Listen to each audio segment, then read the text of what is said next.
क्या आप ऐसे जीव के बारे में जानते हैं जो कि अंतरिक्ष में भी सरवाइव कर सकता है? और क्या आप जानते हैं कि सबसे बड़ी आँख किस जीव की होती है? और क्या आप ये भी जानते हैं कि हमारा सौरमंडल हमारी गैलेक्सी का चक्कर किस स्पीड से लगा रहा है? इस वीडियो में आप ऐसे एक्सक्लूसिव फैक्ट्स जानोगे जिसके बाद आपका रिएक्शन कुछ ऐसा होगा।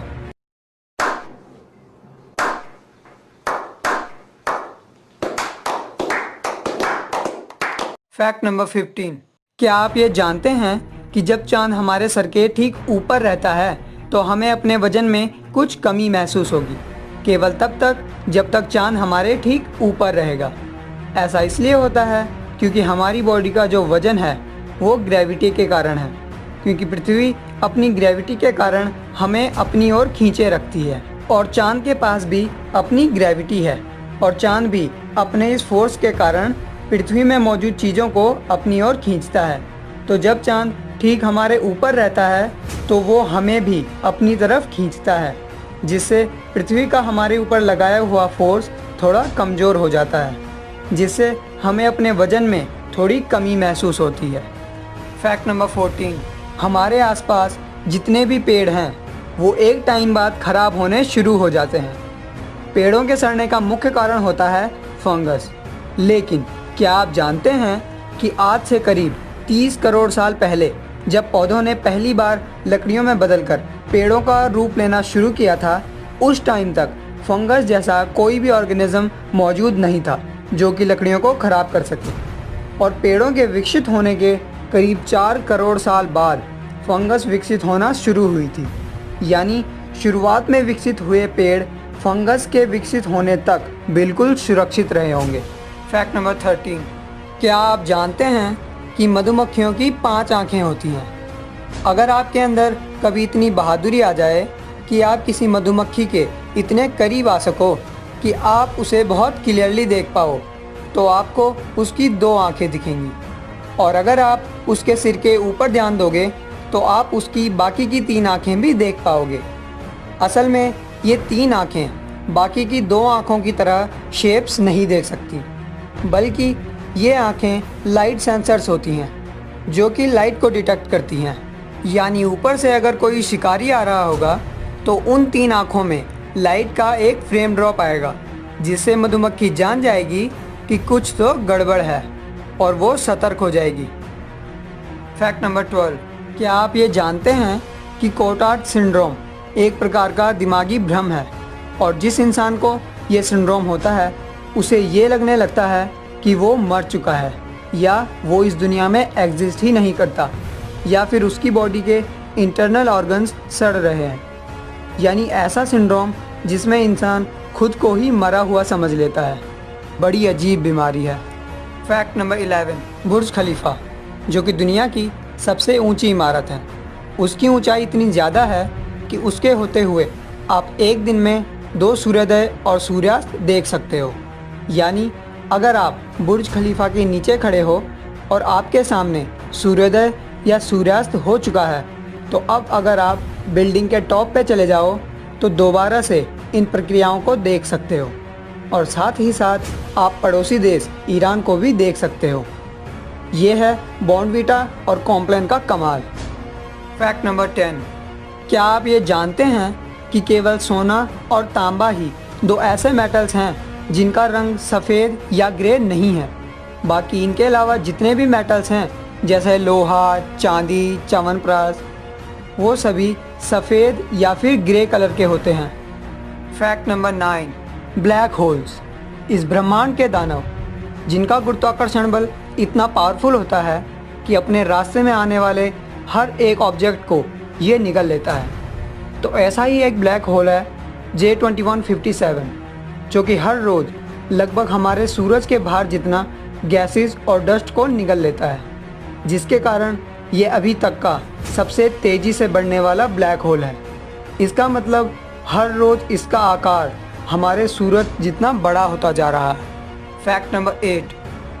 क्या आप जानते हैं कि सबसे बड़ी आँख किसकी होती है? तो ये खिताब जायंट स्क्विड नाम के एक विशालकाय समुद्री जीव के नाम है, जिसकी आँख लगभग 10 इंच यानी एक सॉकर बॉल के जितनी बड़ी होती है। यहाँ तक कि दुनिया का सबसे बड़ा जीव ब्लू व्हेल की आँख भी ज़्यादा से ज़्यादा 6 इंचज़ तक बड़ी होती है। इस जीव के बारे में एक ख़ास बात ये भी है कि इस जीव को जिंदा नहीं देखा गया। इसके बारे में साइंटिस्ट ने जितनी भी रिसर्च की है वो सारी इसकी डेड बॉडीज़ के साथ की हुई है, जो कि समय समय पर समुद्र के किनारे पड़ी हुई होती हैं। फैक्ट नंबर 7, क्या आप जानते हैं कि 4-5 महीने का बच्चा खट्टा, मीठा, कड़वा इनमें से हर एक चीज़ को टेस्ट कर सकता है, लेकिन नमक को नहीं, यानी वो नमक का स्वाद नहीं ले सकता। ऐसा इसलिए होता है क्योंकि उनमें नमक को चखने वाले टेस्ट बड्स उस उम्र तक डेवलप नहीं हो पाते। फैक्ट नंबर 6, सूरज हमारे सौरमंडल की ऊर्जा का बहुत बड़ा स्रोत है, जो कि एक तरीके का आग का गोला है।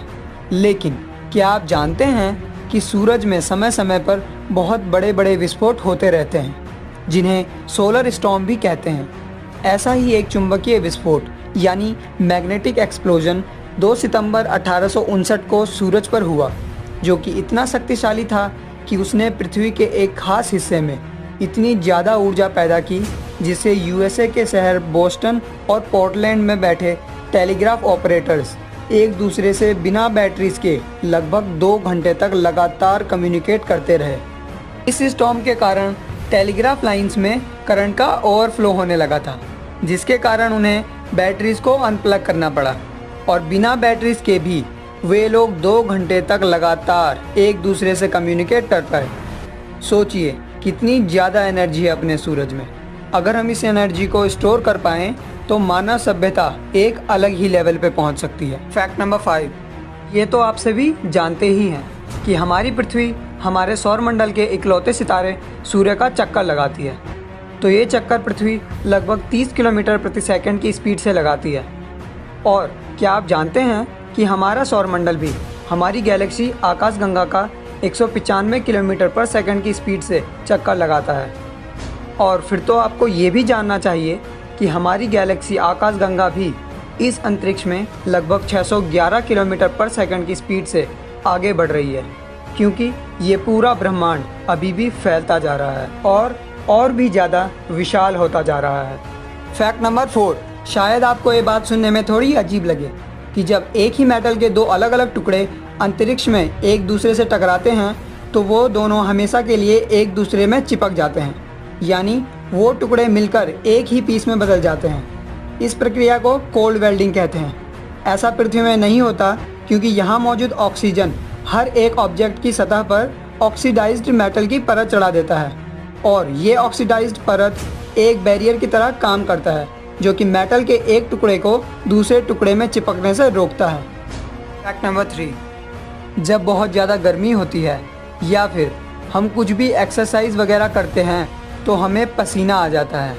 और ये बात तो आप जानते ही हो कि पसीना आने के बाद शरीर से कितनी बदबू आती है। लेकिन क्या आप जानते हैं कि असल में हमारा जो ये पसीना होता है उसकी अपनी कोई स्मेल नहीं होती। तो अब आप सोच रहे होंगे कि फिर पसीना आने पर बदबू क्यों आती है।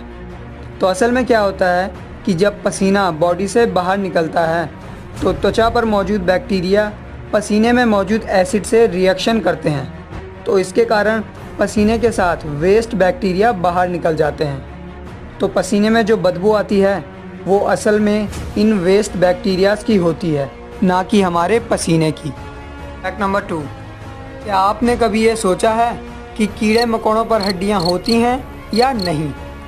तो अगर आप ये सवाल मुझसे पूछो तो मेरा जवाब होगा हाँ भी और ना भी।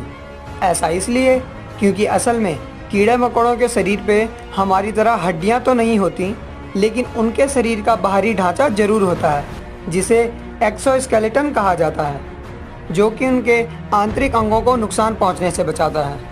यानी अगर हम इंसानों या जानवरों की हड्डियों के बारे में बात करें तो वो ऐसा स्ट्रक्चर होता है जो कि बॉडी को आंतरिक रूप से सपोर्ट करता है। वहीं अगर हम एक्सोस्केलेटन्स की बात करें तो ये ऐसा स्ट्रक्चर है जो बॉडी को बाहरी रूप से सपोर्ट करता है और आंतरिक अंगों को प्रोटेक्ट करता है। फैक्ट नंबर 1 से पहले अगर आपने अभी तक चैनल को सब्सक्राइब नहीं किया है तो चैनल को सब्सक्राइब कर लें और साथ ही बेल आइकन को भी ऑन कर लें, ताकि हमारी नेक्स्ट वीडियो की नोटिफिकेशन अपलोड होते ही आपके पास सबसे पहले पहुंच जाए। फैक्ट नंबर 1, क्या आप पृथ्वी के एक ऐसे जीव के बारे में जानते हैं जिसे आप मार नहीं सकते, यानी आप उसे चाहे बहुत ज़्यादा टेम्परेचर में गर्म कर लो या बहुत ठंडे में फ्रीज, वो नहीं मरने वाला। मैं बात कर रहा हूँ टार्डीग्रेड की। ये एक सूक्ष्म जीव है, यानी माइक्रोस्कोपिक एनिमल है। ये पृथ्वी का सबसे जटिल प्राणी है जो कि ऐसे एक्सट्रीम एनवायरनमेंट में भी सर्वाइव कर सकता है जहाँ बाकी जीवों के लिए सर्वाइव करना इम्पॉसिबल है। ये जीव बिना खाए पिए भी 30 साल से भी ज़्यादा समय तक जिंदा रह सकता है। आप इन्हें गर्म पानी में उबाल लो या एक्सट्रीम लो टेम्परेचर में फ्रीज कर लो या बहुत हाई प्रेशर में रख लो, ये नहीं मरने वाला। और तो और इस पे रेडिएशन का भी कोई प्रभाव नहीं पड़ने वाला। और सबसे हैरानी वाली बात तो ये है कि ये जीव अंतरिक्ष में भी सर्वाइव कर सकता है जहाँ ऑक्सीजन या किसी भी गैस का कोई अस्तित्व नहीं है। और इन जीवों की एक खास बात ये भी है कि अगर आप इन्हें ऐसे वातावरण में रख लो जहाँ इनके सर्वाइव करने लायक कंडीशन बिल्कुल भी ना हो तो ये मरते नहीं हैं, बस ये डीएक्टिवेट हो जाएगा। और जैसे ही इन्हें अनुकूल वातावरण मिलेगा ये जीव दोबारा से एक्टिव हो जाएगा, चाहे उसे अनुकूल वातावरण कई 100 सालों के बाद भी मिले, उस पर कोई फ़र्क नहीं पड़ेगा। कितना अमेजिंग और पावरफुल जीव है।